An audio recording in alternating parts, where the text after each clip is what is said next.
वालेकुम दोस्तों, इनसाइड भी मौजूद फगर में खुशामदीद। ले जनाब, खबर आई और खबर भी बहुत ही गर्मा गर्म है कि लावा पक रहा है। अंदर ही अंदर इस लावे की हिद्दत में इजाफा हो रहा है और ईद तक का टाइम है। ईद तक का टाइम है कि जनाब संभल जाओ, दुरुस्त कर लो, अपनी सिमत को दुरुस्त कर लो, ठीक हो जाओ। अदरवाइज ये ईद के बाद ये जो लावा है ये एक ऐसे आतिशफशां की रूप धार लेगा जो ना सिर्फ एक धमाके के साथ फटेगा बल्कि ये आतिशफशां और इसका लावा बहुत कुछ अपने साथ बहाकर भी ले जाएगा और बहुत कुछ जलाकर राख भी कर देगा। ईद के बाद एक बड़ी बैठक का इम्कान जाहिर किया जा रहा है और इस बैठक में अहम तरीन फैसले होने जा रहे हैं। भला कौन से? यकीनी तौर पर ये एक लॉजिकल सवाल है और ये सवाल भी आप यकीनी तौर पर आपके ज़हनों में उभर रहा होगा कि ये लावा कहां पक रहा है, कौन पका रहा है इस लावे को, क्या वजूहात हैं इस लावे के पकने की, ये जो ईद तक की डेडलाइन है ये क्यों दी गई है और ईद के बाद कौन से बड़े फैसले मुतवक्के हैं। सारी सूरत हाल पर आपके साथ बात करूंगा, लेकिन उससे पहले सुप्रीम कोर्ट ऑफ पाकिस्तान से एक खबर ताज़ा आई है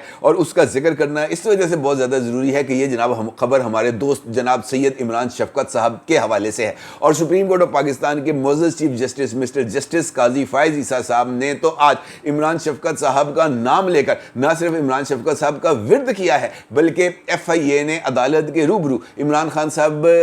के दौर में जनाब इमरान शफकत साहब के खिलाफ दर्ज होने वाले मुकदमात को वापस लेने की यकीन दहानी करा दी है। तो पाइन इमरान शफकत साहब मिठाइयां तो हो गई हुण पक्कियां तो कदों खिलानी है इसका आप करें फैसला, क्योंकि आज की सूरत हाल में ये जो फैसला है ये बहुत ही ज़्यादा अहमियत का हामिल है, ख़ासतौर पर इमरान शफकत साहब के लिए। अलबत्ता ये बात ज़रूर है कि जनाब जस्टिस काजी फ़ाइज़ ईसा साहब ने आज इस केस की समाअत के दौरान वफाकी इदारे FIA की जानिब से सहाफ़ियों को जारी नोटिस से मुतल्लिक केस की समाअत के दौरान ये अहम तरीन रिमार्क्स भी दिए हैं कि पाकिस्तान में मीडिया और सहाफ़ियों के साथ क्या क्या हुआ इस पर तो किताबें लिखी जा सकती हैं। और ख़ास तौर पर इस मौके पर जब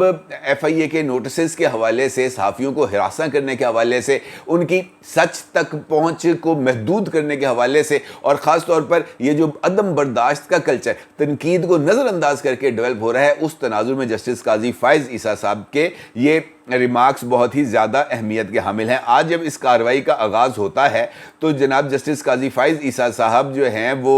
एडवोकेट हैदर वहीद से मुकालमा करते हुए रिमार्क्स देते हैं कि आप मीडिया रेगुलेशंस की बात कर रहे हैं, हम अदालत को इस्तेमाल नहीं होने देंगे, इस अदालत को किसी को इस्तेमाल करने की इजाज़त नहीं देंगे। आपको फ्रीडम ऑफ प्रेस का केस है या कोई और एजेंडा है। फिर वो इस्तफसार करते हैं कि जनाब सैयद इमरान शफकत के खिलाफ FIR किस दौरे हुकूमत में दर्ज की गई। अटर्नी जनरल जनाब मंसूर उस्मान अवान साहब कहते हैं कि उन्हें बानी PTI यानी इमरान खान साहब के दौर में जो है उनके खिलाफ मुकदमों को दर्ज किया गया और उनका जुर्म था, यानी इमरान शफकत साहब का ये जुर्म था कि उन्होंने रियासती इदारों और उहदेदारों के बारे में वीलॉग्स किए थे, जिस पर चीफ जस्टिस ने रिमार्क्स दिए कि हम ये भी जानते हैं कि FIR कैसे दर्ज होती हैं। लोग तारीख भूल जाते हैं कि उस वक़्त किसकी हुकूमत थी, लोगों को आज से मसला है। उन्होंने कहा कि जनाब इमरान शफकत पर कोई ठोस केस है, कोई संजीदा जुर्म था, यह सिर्फ तंग करने के लिए FIR काटी गई, जिस पर अटर्नी जनरल ने यह जवाब दिया कि इमरान शफकत ने कोई संजीदा जुर्म नहीं किया था।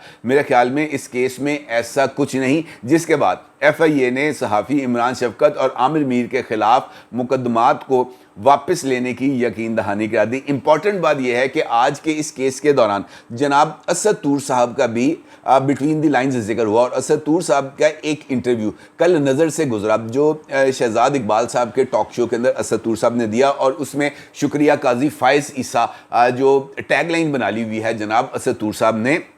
उसके हवाले से भी उन्होंने कहा कि जनाब मैंने ये शुक्रिया काजी फ़ाइज़ ईसा का जो है ना ये टैगलाइन मैंने क्यों अपनाता हूँ और जैसे ही मुझे को मौका मिलता है तो मैं काजी साहब का शुक्रिया क्यों अदा करता हूँ। तो इस पर उनका ये कहना था कि अगर ये जो इस नोटिस की जो बात हम कर रहे हैं, ये जो GIT बनाई गई थी, अगर इसको पहले से चीज़ों को चेक कर लिया जाता तो शायद सहाफ़ियों के ख़िलाफ़ ये जो मुहिम है उसको चलाने की ज़रूरत न पड़ती। लेकिन इम्पॉर्टेंट बात यह है कि ख़बर की तस्दीक करना जर्नलिस्ट का काम ہے. انفارمیشن کا فلو بہت ہی زیادہ ہوتا ہے, کچھ سچی انفارمیشن ہوتی ہیں, کچھ جھوٹی انفارمیشن ہوتی ہیں, لیکن جب تک اس انفارمیشن کو ایک آرڈر میں کر اس کا جائزہ نہ لیا جائے, اس کو کراس ویریفائی نہ کیا جائے, رات کو خواب دیکھیں اور صبح اٹھ کر اس خواب کو ایک ویلاگ کے اندر بیان کر دیں, یا آپ کے ذہن میں اس بات کا خنث سوار ہو جائے کہ جناب مجھے کوئی چھو نہیں سکتا, یا یہ ایمان مزاری میرے ساتھ کھڑی ہے, تو پھر اس کے جو اثرات ہیں وہ یقینی طور پر پیدا ہوتے ہیں.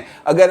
جناب اسد طور صاحب اس بات کی وضاحت کر دیتے کہ انہوں نے یہ جو سر مانگنے والی بات تھی کہ جسٹس قاضی فائز عیسیٰ صاحب نے پاکستان تحریک انصاف کے خلاف فیصلے دینے کے لیے جسٹس اعجاز الحسن اور جسٹس مزار علی اکبر نقوی کا سر مانگا تھا, تو کم از کم ان کو اس حوالے سے کوئی نہ کوئی چیز تو بتانی چاہیے تھی کہ یہ سر کب مانگا گیا. ان کو اس حوالے سے بھی کچھ چیزوں کے بارے میں کلیئرٹی دینی چاہیے تھی کہ وہ جسٹس قاضی فائز عیسیٰ صاحب کے خلاف خود سپریم کورٹ آف پاکستان میں کھڑے ہو کر وداؤٹ اینی سبسٹینشیل ایویڈنس جو ویلاگز کرتے تھے اس کی کیا وجوہات تھی. یہ سارا ویوز کا چکر ہے جو اس وقت سب کو اس بات کا علم ہے, لیکن جو حقیقتیں ہیں ان کو کسی بھی صورت نظر انداز نہیں کیا جا سکتا. پاکستان کا معاشرہ اس وقت ایک ایسی دلدل میں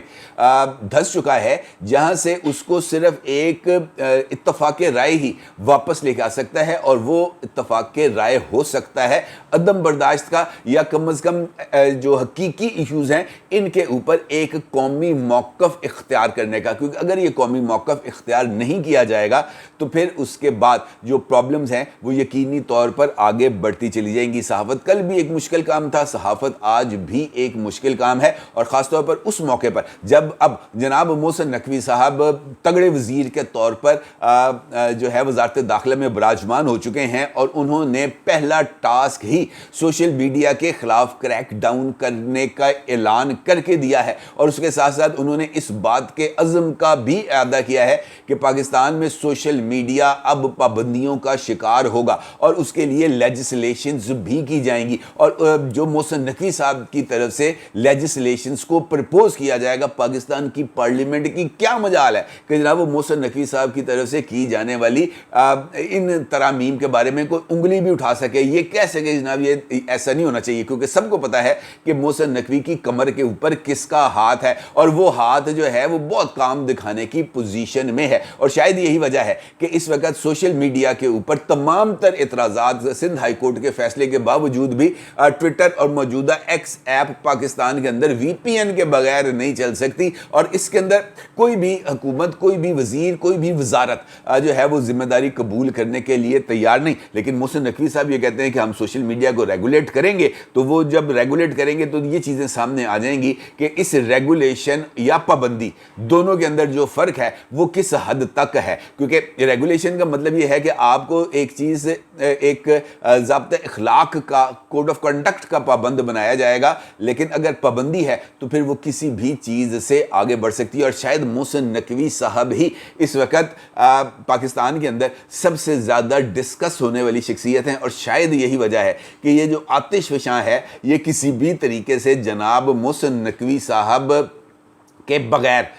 نہ اس کا لاوا پک سکتا ہے, اور نہ ہی اس کا لاوا جو ہے وہ کسی چیز کو جلا سکتا ہے. کیسے, یہ بھی ایک بہت ہی امپورٹنٹ سچویشن ہے. جناب معاملہ یہ ہے کہ نواز شریف صاحب اگر آپ غور کریں تو موجودہ حالات میں وہ آپ کو ذرا کارنر ہوتے ہوئے نظر بھی آ رہے ہیں, اور خاص طور پر 23 مارچ کی یوم پاکستان کی پریڈ کے موقع پر نواز شریف صاحب کا پریڈ گراؤنڈ پر موجود نہ ہونا, مہمانوں کی قطار میں صف اول پر براجمان نہ ہونا, بہت ہی سارے لوگوں کے ذہنوں میں سوالات کو پیدا کر رہا تھا, اور یہ کہہ رہا تھا کہ شہباز شریف صاحب کی پہلی بطور وزیر اعظم 23 مارچ کی سلامی کے موقع پر نواز شریف صاحب کا وہاں پر موجود ہونا بہت ہی زیادہ ضروری تھا. لیکن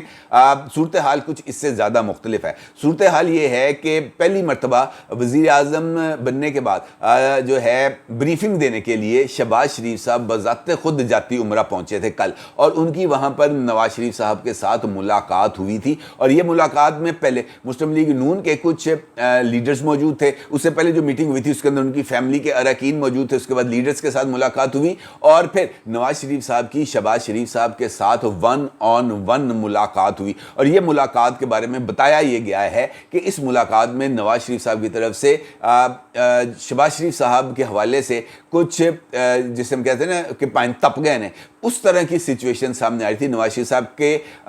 को जिन बातों का इल्म हुआ था दाएं बाएं से, उसकी क्लैरिफिकेशन उन्होंने शहबाज शरीफ साहब से मांगी थी, खास तौर पर मोहसिन नकवी साहब के हवाले से चलने वाली कंट्रोवर्सी के एतबार से, क्योंकि जो नवाज शरीफ साहब हैं मौजूदा सूरत हाल में ये बात तो अब सामने आ रही है कि ये एक सुपरा हाइब्रिड रजीम है, और इसके अंदर नवाज शरीफ साहब जैसे लीडर की कोई गुंजाइश इस वजह से नहीं है कि इस सारी सिनेरियो के अंदर इस्टेब्लिशमेंट को सिर्फ हाँ सुनना है। इस्टेब्लिशमेंट किसी भी सूरत नो या आर्गूमेंट किसी तरह का लेने के लिए तैयार नहीं है, वो खुद ही तमाम मामला को चला रहे हैं। अगर आप काबीना की फॉर्मेशन पर गौर करें तो चूंकि पाकिस्तान तहरीके इंसाफ के पर क्रैक डाउन करना है, पाकिस्तान तरीके इंसाफ को कैंडे में रखना है, पाकिस्तान तरीके इंसाफ के ऊपर एक लटकती तलवार 9 मई के एतबार से या क्रैक डाउन के एतबार से रेडी रखनी है। लिहाजा मोहसिन नकवी साहब की सूरत में इस्टेब्लिशमेंट खुद वजारत दाखिला का चार्ज लेकर बैठी हुई है। इसी तरीके से जो फाइनेंस है,